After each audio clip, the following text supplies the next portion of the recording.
All right, everyone. So, last presentation of the day. I think we've all had a long day, probably ready to go home and maybe throw one or two back. I am. Uh, so, this is going to be a bit more of a live demonstration compared to a lot of what we've seen so far, although Jules did kind of a live demonstration as well. But mine won't be as laggy, hopefully. I don't really need internet for mine. So, my presentation is about getting serial data onto a network and sort of how to deal with it. The Kilmoana, the ship at UH that I sail on, we're mostly a Linux ship, and dealing with serial data feeds is actually fairly easy to do in Linux. Dealing with COM ports is relatively straightforward in Linux. It's sort of like a file system object like many other things. But they're a little bit different in Windows, and I've been a Linux person for a long time, but we're in the process of kind of virtualizing a lot of our Windows systems because we still have them. We have to run CTD, we have to do XBTs and run the Maggie and Mapper. So we have lots of Windows systems. Yeah? Can you speak up a little bit? Sure. Thanks. Sorry, I'm kind of recovering from a bit of a cold, so I'm not recovering. I'll do my best. So we have Windows systems, and I'm sort of in the process of moving them off of bare metal into a virtualization environment. But this same thing that I'm going to demonstrate today also applies to bare metal systems. So in the first place, why put serial on the network? First and foremost, accessibility and flexibility. Once you put serial data on the network, it becomes very easy to access from multiple places. You have serial just like in a little serial network, say it's RS-232, you have to deal with splitters or maybe black boxes. You have to deal with how long can you have your cable runs, and sometimes if they're too long, you might get noise on them. You have to deal with things like baud rates, and so I always have issues with serial dyslexia where it's like, okay, does it have to be RX or TX? And like, you try it and you mess it up, and just switch to RX and TX and then it works. So once you move serial data onto the network, you can sort of do away with a lot of that stuff. It becomes very easily available. You can have multiple clients listening to the same data feed very easily via TCP or receiving UDP broadcasts or unicasts. You get to do away with all the sort of the serial to USB adapters. Like here's a 16 port here in one of our racks. Here's the one that feeds our ADCP. You can see the OS38 there. These things are pretty unattractive, and they don't really go into a rack and tidy up very nicely. They're kind of messy.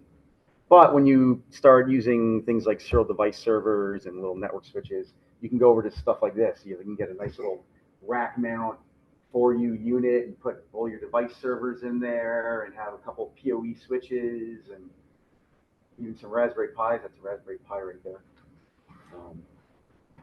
So you can really neaten up the wiring. The device servers, there's all sorts of device servers out there. Mox makes them, Digi makes them. I like WaveShare. Those particular models that I use, the WaveShare, they come with DIN rail mounts, so you can just stick them right in the DIN rail, which is, you can't see it because it's completely covered, but there's a DIN rail strip back there. And like you get on one device server, you get RS-232, RS-422, RS-45, and power over Ethernet, and it's like $26. If you were to buy something from Moxa for a single channel, you're starting at $200 for all those features, at least $200. So, I can buy 20 of these things on my P card and just load them up all over the place and handle all my serial data via the network instead of having to run serial lines all over the place. And so I put virtualization in bold here because what we're doing is we're about to move a lot of our systems to virtualization. And with virtualization, one thing that really kind of sucks is USB pass-through. So if I was to stay on using USB adapters, serial USB adapters. I'd have to take those and pass them through the virtual machine. And it's like, well, if I have two systems in an HA setup, one went down, then I got to go and physically move the USB over, configure the virtual machine on the new system to pass through the USB again. And it sort of negates part of the advantages of virtualization and high availability systems. So doing away with that extra wiring devices, that's kind of attractive to me. But even if you're not going to virtualization, this is still a sort of useful thing, as I'll demonstrate. I'm just going to do a simple demonstration with a GPS feed in this case. So there's also reasons not to put serial in the network. Serial is kind of simple. If you don't have a very good network infrastructure, or if you don't have a real good handle on troubleshooting network infrastructure, maybe putting it on the network is not for you, because you're just adding a couple layers of complexity, another black box or two that maybe you don't understand all that well. But if your network is built up very nicely, and a lot of these things aren't really anything to trouble over. So the workflow that I'm going to demonstrate right now this basically involves three pieces of software. The one we're going to start with is actually on the bottom of the slide there, COM0COM. And the first thing you do in your system, your Windows system, is you create a virtual COM port pair. And you have to create a pair of ports because only one thing can listen to a port at a time. You can't, I don't know if you've ever done this, like you're trying to troubleshoot some serial feed in CSAVE or something, and you left your Terra term open on the GPS port, and because of that, it's holding the port, and like CSAVE can't grab it, and so your initialization fails, and you're trying to figure out what's going on, and oh shoot, I left the terminal software open. So only one piece of software can listen to a serial port at a time. So what you do is you create a pair of ports, and you stick data in one end, and then you have your application listen on the other end. The next piece of software is NSSM, which is the non-sucking service manager. We're going to create a Windows service that essentially runs the SOCAT process. And SOCAT is another very useful piece of software. It's really simple. It's a command line utility. But it's sort of, I don't know if anyone here is familiar with Netcat, but it's sort of like Netcat on steroids. You can do TCP connections, UDP, SSL, file descriptors, Unix stuff. You can read and write directly to and from COM ports. It supports all sorts of stuff. UDP, unicast, multicast, broadcast. Very useful for troubleshooting network data feed issues. It's really a Linux piece of software, but someone ported it to Windows, so I was like, oh, heck, I'm going to use it here. So we start with the COM0COM. We create our virtual null modem pair. We use NSSM to create a Windows service that starts up SOCAT, and I'll explain this in just a moment here. So the first piece of software is COM0COM, and actually at this point I'm going to boot up my Windows system here, Windows VM.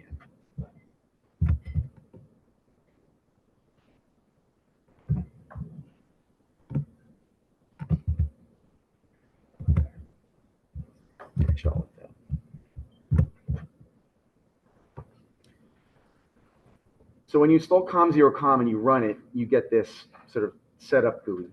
And in there, you create your virtual COM port pairs, and you can name them like, you name both ends of the cable. So on one end, you might have COM1, and then I just make something up for the high port, like 21. That one's actually going to disappear later on. Once something opens it, you can make it so it disappears, and it's not available in your list of ports when you go to open it, like in a terminal or another piece of software.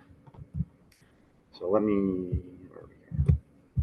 Still loading up. All right, full screen. So first I'll bring up Device Manager and just leave it on the side.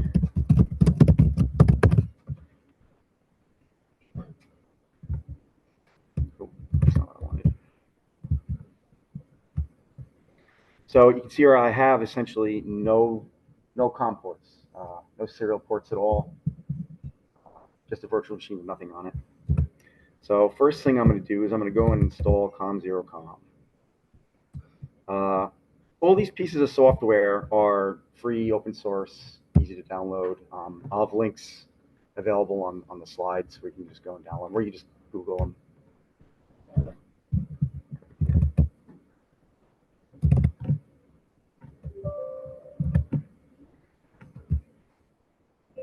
I agree.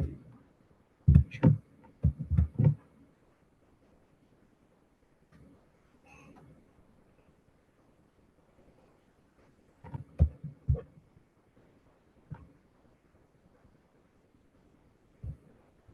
It's setting up a couple COM ports to start with.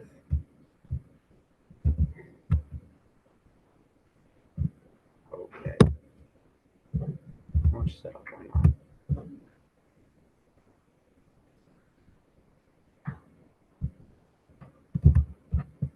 All right, so here we are.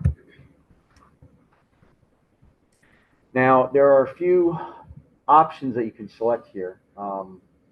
And the first one I'm going to do is use ports class. That lets me easily rename these things. And all of a sudden now they came up as COM5 and COM6. But I'm going to rename these to COM1 and say COM21. COM1, COM21. Hit apply.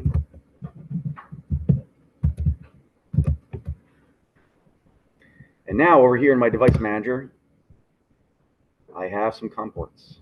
And I'm actually going to get rid of this other. They created two virtual port pairs by default. I'm going to get rid of that second pair. So now I have COM1 and COM21. So I have my virtual port pair, but I'm going to change some of the options on here before I do anything else. I'm going to enable hidden mode on both of these. This hides the ports from Windows port enumerators. Is everyone here familiar with Crazy Mouse? Okay. Oh, yes. Yes. So the way port enumeration works in Windows, and like they still have this in Windows 10 and 11, but who uses a serial mouse anymore? I don't know. I wish they would just get rid of it. If Windows detects a COM port within the first seconds when it boots up, and it receives a certain character on that COM port, it will automatically install a driver and then start using that device. Like, for example, okay, if it receives the character M, it'll be, oh, there's a mouse connected to this thing. It'll install a serial ballpoint mouse driver, and then your cursor starts going all over the place as the GPS data starts clicking on things, and right? So, and of course, the reason this happens is because, your GPS data starts coming in, then all of a sudden you hit a GPRMC message, and there's your M character, and then it installs the mouse. There are registry keys you can modify to disable port enumeration on Windows, but every once in a while you go to do an update, and Windows wipes out that registry key, and the next time you go to restart, your mouse is jumping around all over the place again. With this solution, I've found that this stops that from happening. So this is kind of nice in that regard. So I'm going to enable hidden mode on both these ports. I'm going to enable exclusive mode just on the high port. And what this does is once something opens up, like once my socket process opens up the high end of the cable, that COM21 will not be available in any other piece of software. It won't even come up like in your TerraTerm menus. It'll be like it doesn't exist. Okay. So I'm going to enable that, and I'm going to enable buffer overrun. That's so it doesn't like buffer up tons and tons of data before something opens up the slave end, the low end port. Okay. Now, just for this demonstration, I set up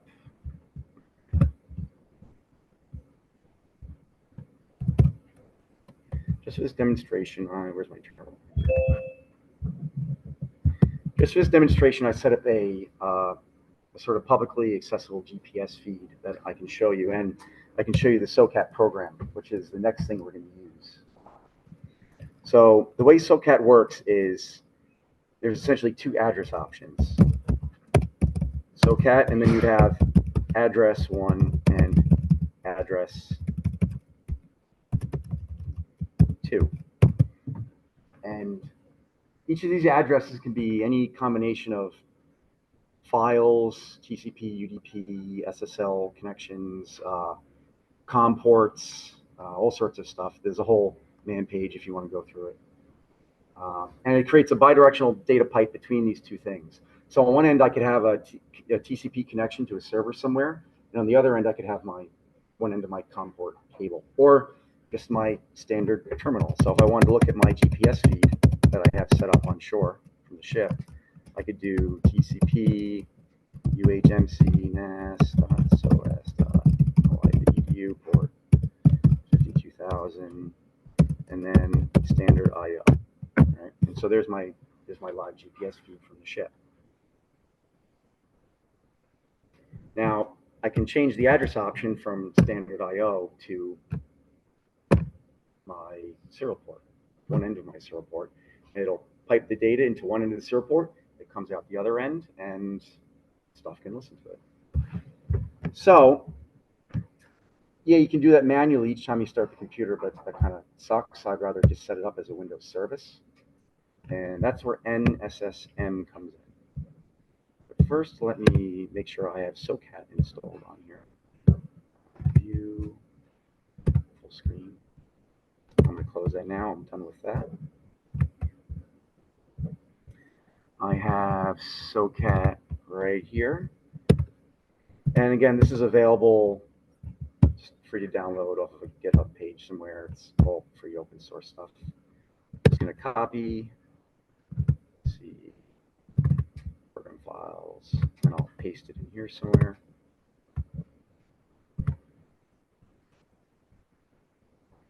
And I will come back to that. And I'm going to install NSSM. Where was I?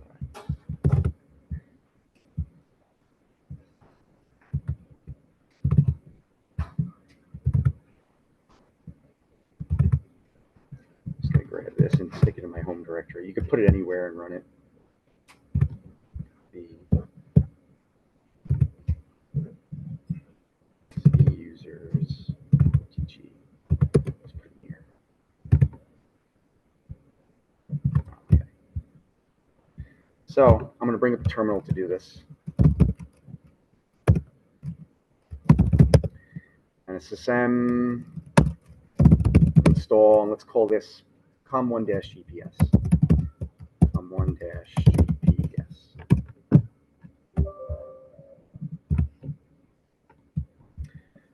So I have this little GUI that pops up, and I can start putting in some information. I can see it's named it COM1-GPS. That's the service name. Application path, I'm just going to pick SOCAT because that's the program I want to run when Windows starts. So I'm going to browse to SOCAT. See program files, SOCAT, SOCAT.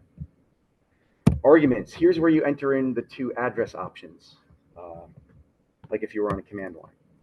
So in this case, we're going to enter in one of the address options is going to be that TCP connection for the server, and the other one is going to be a COM port. So let's see, TCP UHMC nas.sos.hawaii.edu port 52000. And then since SOCAT was written for Linux and ported to Windows, there's one thing to be aware of. Linux serial ports are 0 indexed, whereas Windows serial ports are 1 indexed. So in Windows, you have COM1, COM2, COM3, whereas in Linux, you have TTY S0, TTY S1. So you have to actually use the Linux indexing to, the Linux 0 indexing to link to your COM port. Let's see. So dev TTY S0. And I'm just going to put a roar that so it doesn't interpret any backslashes or other symbols. I just want to take whatever bits and bobs it gets on one end and just pass it on through. And that should be mostly it. Common GPS. Most of the rest of this I can just kind of leave alone. Install service. Okay, it's installed successfully. Now, if I was to go run services.msc and bring up the Windows services,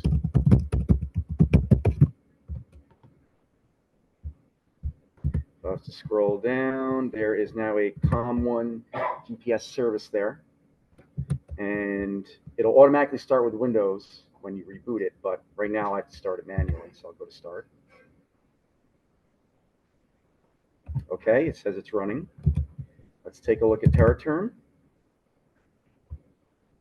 Let's go to Serial. I have COM1. Oh, do I have something holding it still? Let me see. I may have to reboot my system after installing all that stuff.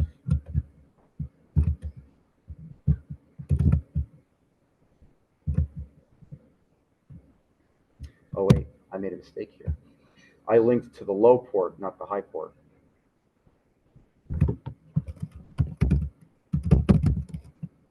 I'm just going to change it in Edit. Let's see.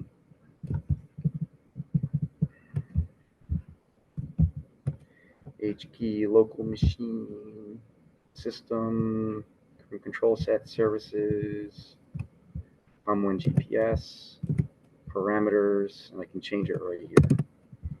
I don't want TTY as 0, I want TTY as 20.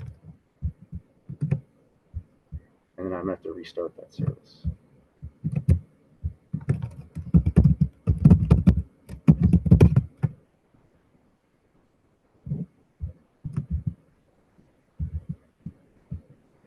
COM1 GPS, restart. Looks good. 04. There we are. There's my GPS data. So now it behaves just like a normal COM port with GPS coming in, but I've got nothing plugged into it, right? And I can reboot the computer, and when it restarts, it just comes right up. No mouse flying around clicking on stuff, and it does behave just like kind of a normalish serial port. Here's OpenCPN.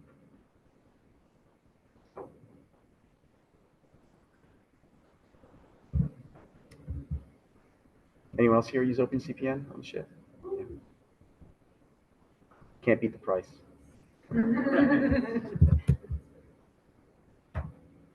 Communications, add connection, serial,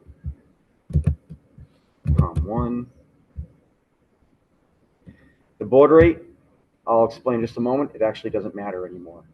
Once you take serial data and you packetize it on the network, you can set this to anything. It's irrelevant.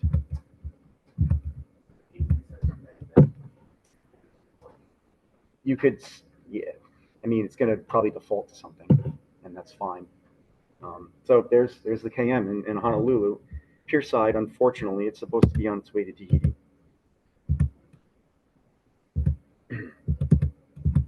But yeah, there it is.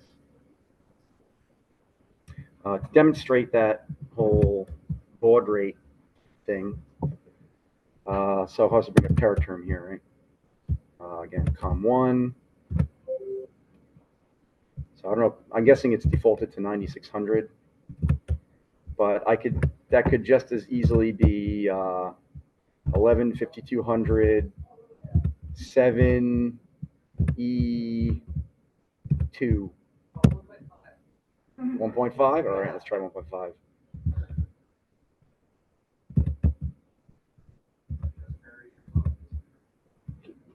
I never. Yeah, it doesn't really care. So, like at that point, the baud rate becomes kind of an irrelevant setting. If you are communicating with serial device servers, like you have it set up as a TCP server, and this is making a TCP connection, that of course, because it's doing actual driving of the line and talking to your device, that does have to be set properly. But once it's packetized and on the network, that setting becomes irrelevant. Um, so yeah, there's just a sort of quick demonstration of sort of the solution I came up with for making virtual COM ports. Now, pretty much every manufacturer, if you're buying Moxa, they have their own virtual COM port software that you can use. But typically, it's geared only towards using their serial device servers, and you're kind of limited what you can do with it. Think like you had a GPS available via TCP from some server on your network. You can't use Mox's virtual COM port software to make a TCP connection to it. It just won't understand. I've tried this sort of thing before. Whereas this, you can use any serial device servers you have laying around. It'll work with any of them. You get two-way communications. You don't get hardware handshake lines. For that, you need like the manufacturer's thing. But there are lots of like cheaper, like Chinese-made serial device servers, but maybe the software they supply when it comes to creating the virtual COM port server, you load the thing up and it's like all Chinese characters, and you're like, screw this, yeah. But with this, you can mix and match your device servers. If you have a whole bunch of them laying around, you can put them to use. What's nice about it is you can use the same software solution for all of them. So you can standardize on just this if you wanted to, and it gets you a lot of functionality that you can't get really from any serial device server virtual COM port software. One of the other address options you can use in SOCAT is EXEC. So I could use that to run a Mosquito sub and subscribe to an MQTT broker for some data if I wanted to. And I've done this before too. I don't really know of any virtual COM port manufacturer that really provides that, but maybe some do. So yeah, that's the solution I came across, and I'm going to use this to get rid of all my serial octopi that are around the ship, and move on from that. Let's see, shut down.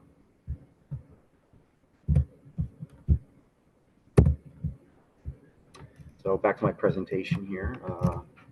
Actually kind of gone over a lot of this already. Yeah. So CAT address 1 and 2 can be any one of TCP, UDP, a serial device, a file, another executable like Mosquito sub or Mosquito pub. So you could use this to publish data to MQTT or 0MQ if you really wanted to. Another thing that I use SOCAT for is, for some reason, data distrib on our Kongsberg mapping systems is just really unreliable for getting UDP packets around. And so I just did away with it, and now I use SOCAT to essentially take UDP broadcasts on localhost and send them to other systems. And SSM. So the links for downloading these, like it's up top there, SOCAT for Windows. There's a GitHub for it. You can grab it off the slides later. Non-sucking service manager. And I use that for other things as well. Like I run SOCAT, not SOCAT, SyncThing for a lot of our file synchronization around the ship or even to shore. And it's a great way to start up, make sure SyncThing is running. I've used Task Manager for that before as well, but it doesn't seem as reliable as doing as a service. Sure. So I was wondering, can this insert a GUI application as well? Yeah, it can. Okay. Yep. So, if it's going to start up a GUI application, there's a couple settings you'll need to change.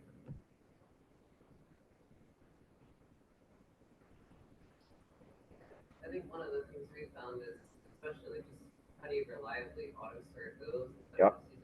But also even like if it's possible to get, if you just try to type with Windows, stuff just starts randomly. So Yeah. you can say like, okay, I want to bring this up first, and then this up. What you can, and what you would, the way you would do that is, I'll show you. In the services, you can tell each service to have a dependency. Okay. So, one service would start up first, and then that would be a dependency for the next thing you want to start up. And then once that's up and running and it reports, then that next one starts up, and so on and so forth.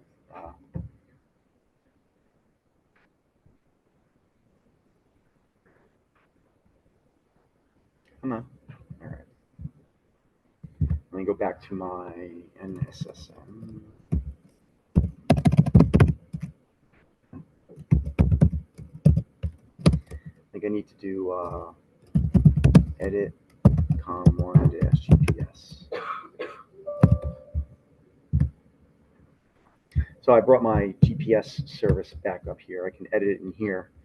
If you look at logon, if you want to run something that's going to pop up in the GUI, you can't run it as local system account. You need to change it to this account, and you put in the account that's like auto logging in. So I would use OTG in this case.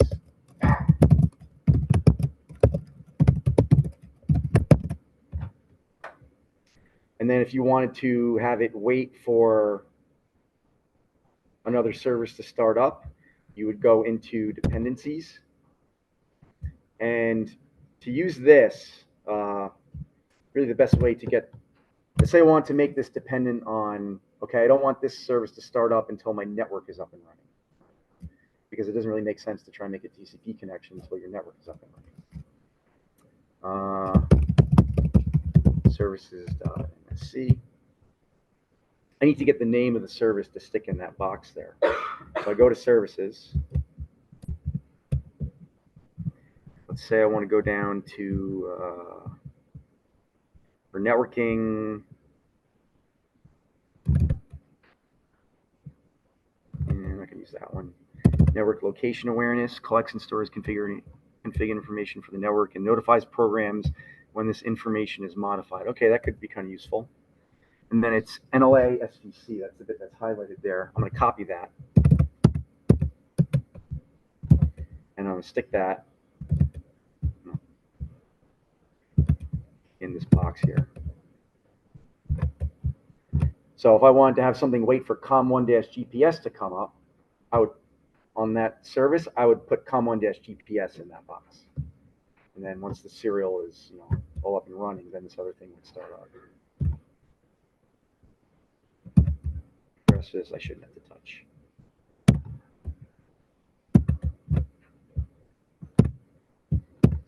Any other questions? Yeah. Do you know if there's introduced any latency? Kind of forever trying to find the best way to get to the data. So, of course, a network is going to have latency to it. It's usually pretty minimal. Think about your standard 9600 baud rate serial data feed. Think about how long it takes to transmit a single character, right? Let's say it's, a 1 byte character or something like that, 8 bits. It's 9600 baud. It takes you about a millisecond to transfer a single character. With a network packet, by the time that 1 millisecond has gone by, the entire sentence has been encapsulated in a TCP frame and sent out over the network within that 1 millisecond. So your data will actually arrive faster via network than it will via the serial.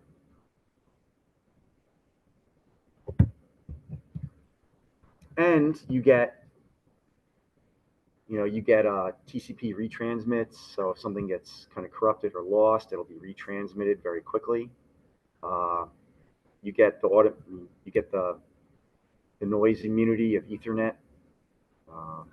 RS-45 and 422 are really good. They're also differential. Ethernet is differential, but Ethernet also has magnetics built into the standard, so you get a lot of extra surge and galvanic isolation, and you don't have any problems anymore with ground loops with Ethernet. That's a thing of the past, so it's kind of nice. Anything else? I would just comment on that. If you use fiber, all those things go away. Yeah. Yep. If you use wired Ethernet, they would make a comment about your reference to cheap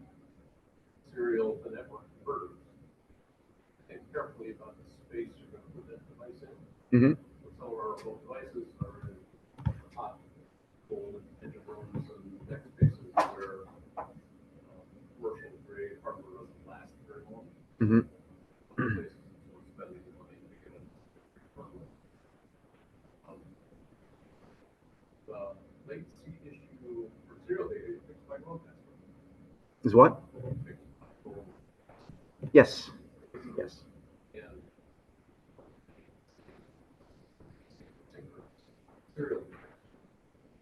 Very nice.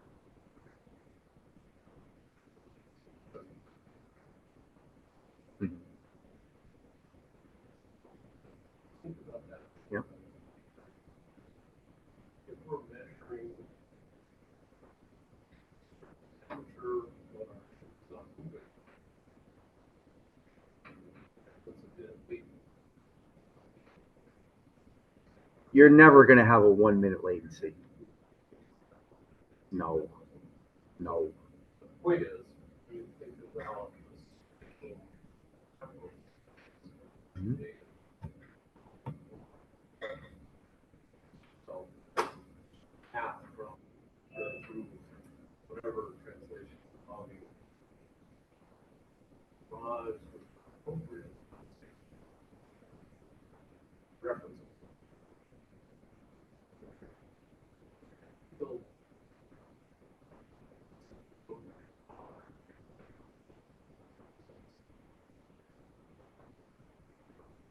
where Mhm. a bit late, well, we're not.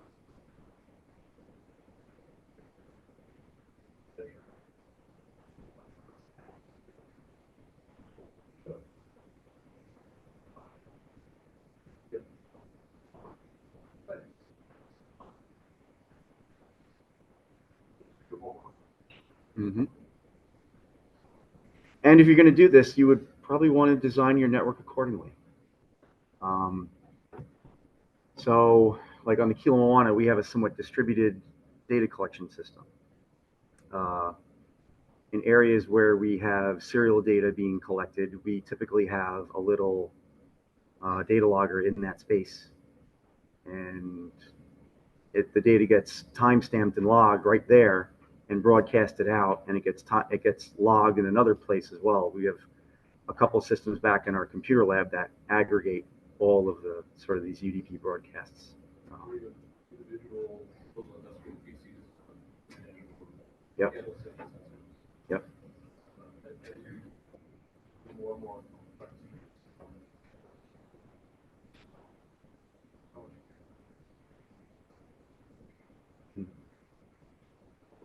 Sensors. Both sensors are power.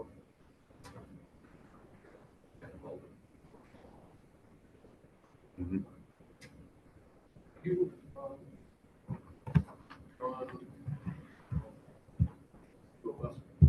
reliability measures, build a system based on the strategy, unreliably for 100 days in a row.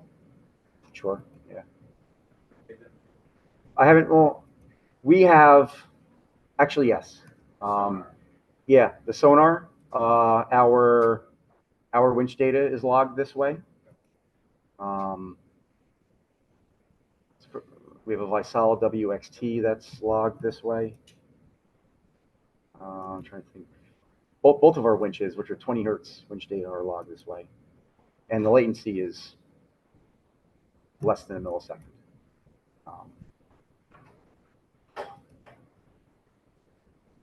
So here's an example of I set up a little test bed CTD system. This is just doing a deck test. 5 virtual COM ports, GPS coming in on COM 1. The data channel went to a device server, and that became COM 2. The modem channel, which handles bottle firing, that went to COM 3. And the remote decibar readout, SPD14, went to COM 4. And you can do serial data out on virtual COM 5, which can be UDP broadcasted or TCP or MQTT published. Nice, easy way to do it, right? MQTT publishing right from your CTD, system.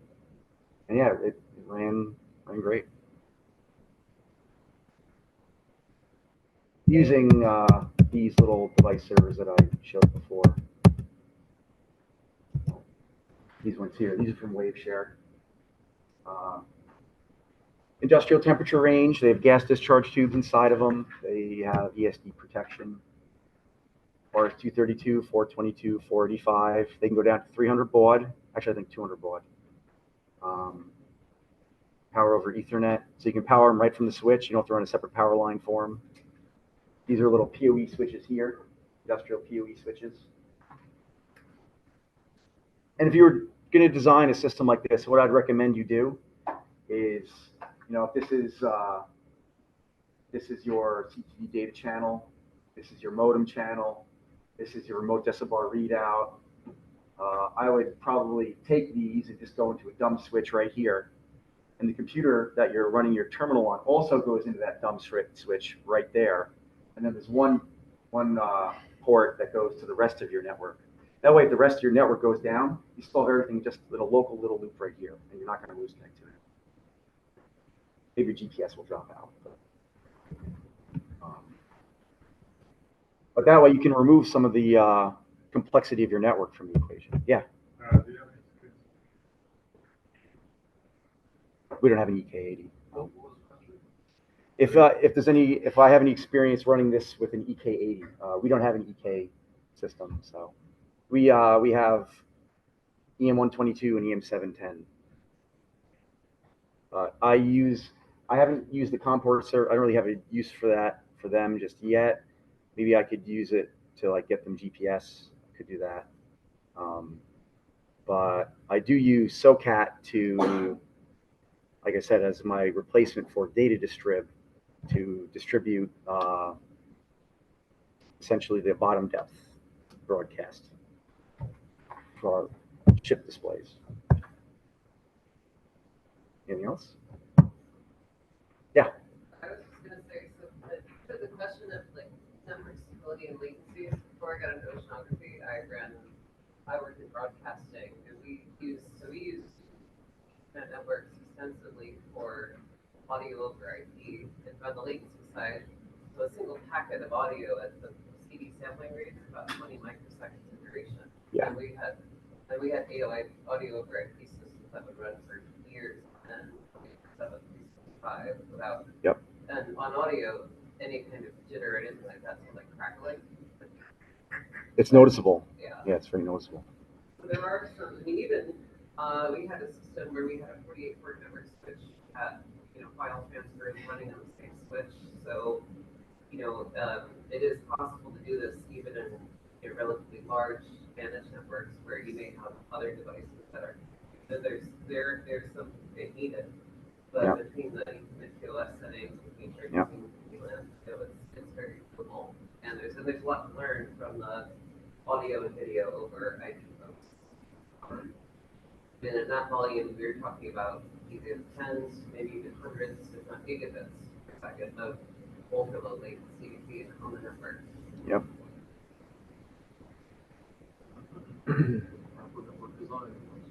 Yeah. Yeah. But yes, it does have to be designed properly. Yeah. It absolutely. But yeah, I like these WaveShare device servers. Like I said, they're $26 a pop. Buy 10 extras and put them in a box somewhere. Yeah. And one of the problems that we do have with OS systems.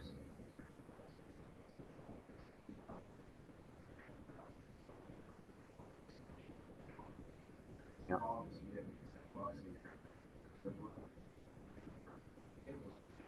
It's a long run. It's usually a long run. Yeah. So it's also a substantial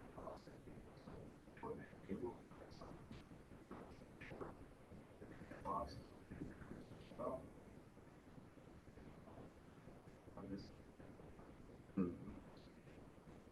And I think usually In fact, it's a great strategy.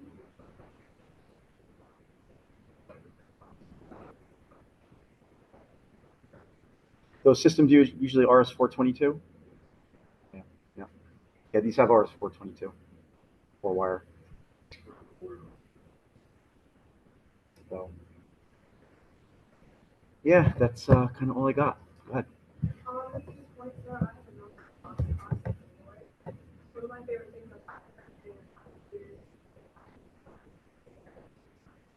Yep.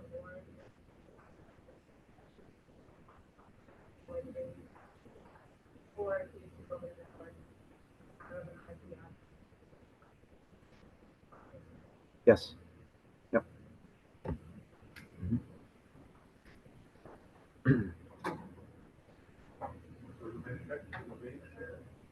Waveshare. Yeah, waveshare.com.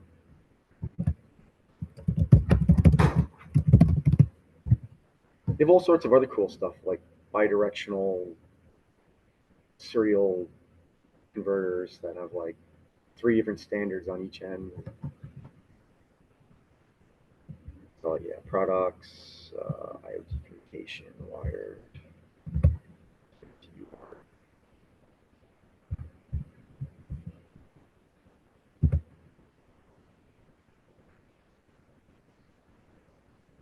Yeah,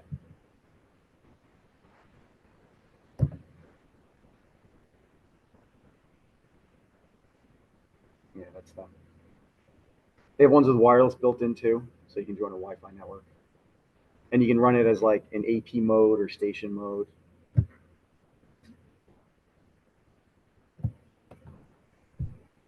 But yeah, they're very flexible, and I love the PoE because I don't have to run another power. It's less stuff to plug in, and I just run it right off the switch. In real mount. Buckle right on the back. So yeah. I'm gonna do the same poll I did in the previous session.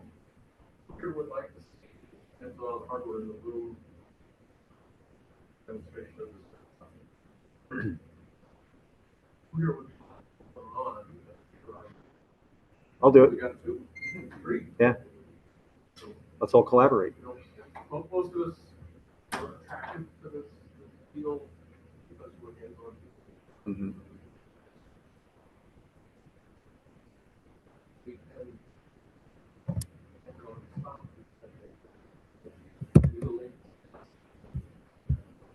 If somebody's willing to put it together, I don't know.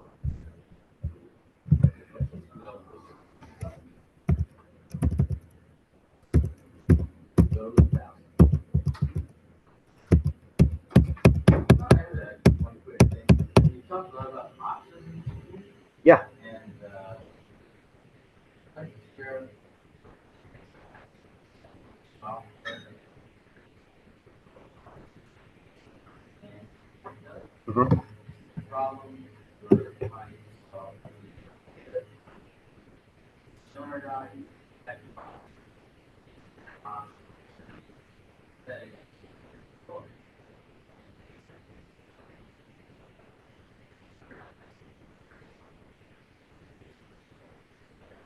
fertilizer.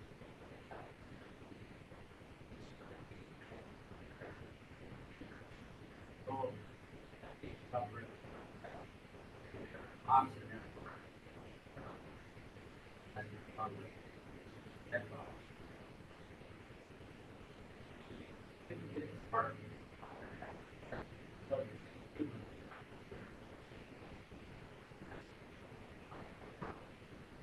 Cover or are they fires night? NASA oxygen specific and standard variable adapter wire because standard serial wiring for two and five oxygen completely devices cannot use the same standard all the time. And you have to make your own special adapter. If you're not able to spend a great deal of time trying to figure out why this serial network that you know for sure works on some stuff, for some reason it doesn't work with another box. So by looking at some of these options, standardizing simplifying for optimal treatment, really save yourself time. Working with other groups what Lance is talking about is like these little RJ45 to 9 adapters here. These are great. We use them in a lot of places, but like Moxa has their own sort of they have different pin out. That's the beauty of standards. There's so many to choose For all this stuff, you gotta get the wiring right. Yeah, exactly. Right. Yeah. Another nice thing about these particular device servers, the RS-232 is a standard DE9 shell on top, and then there's screw terminals for the 422/45 on the bottom. I think there are a lot of device servers that they support.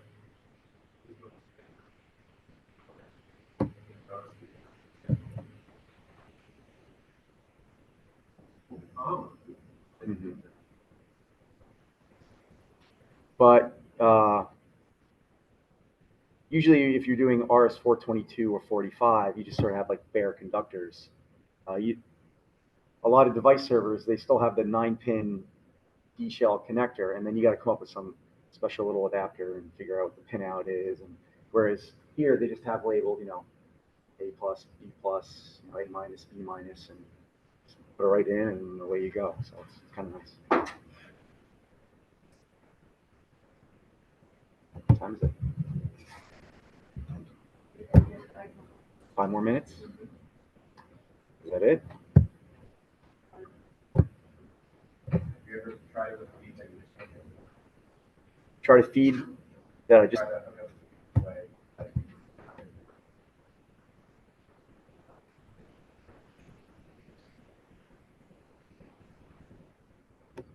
I don't think I've hit one yet. We did just hook up a radiometer that a science party brought on board the KM. They're there now, and they should have been on their way to Tahiti.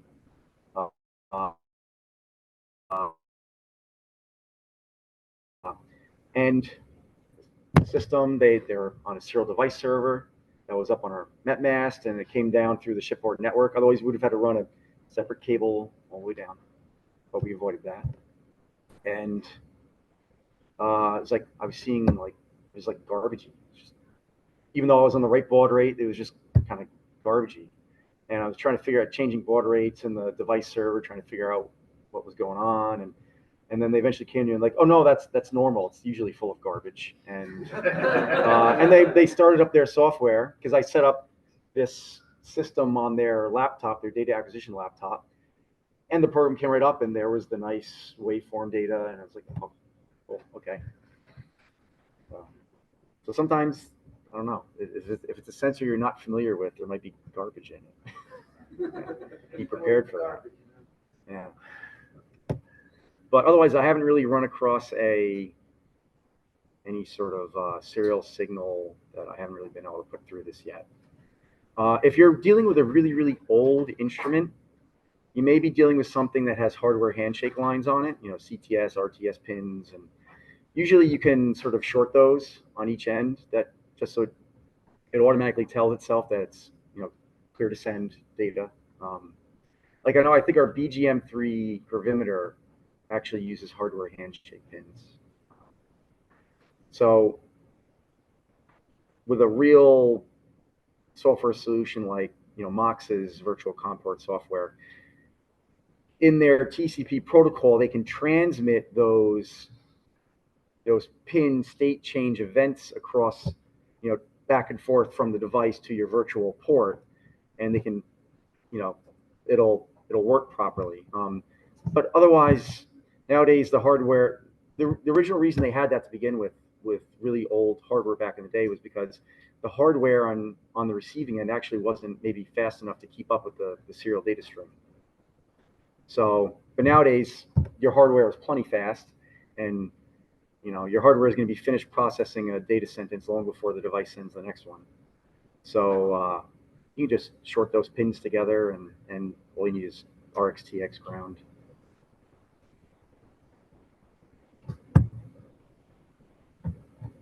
All right.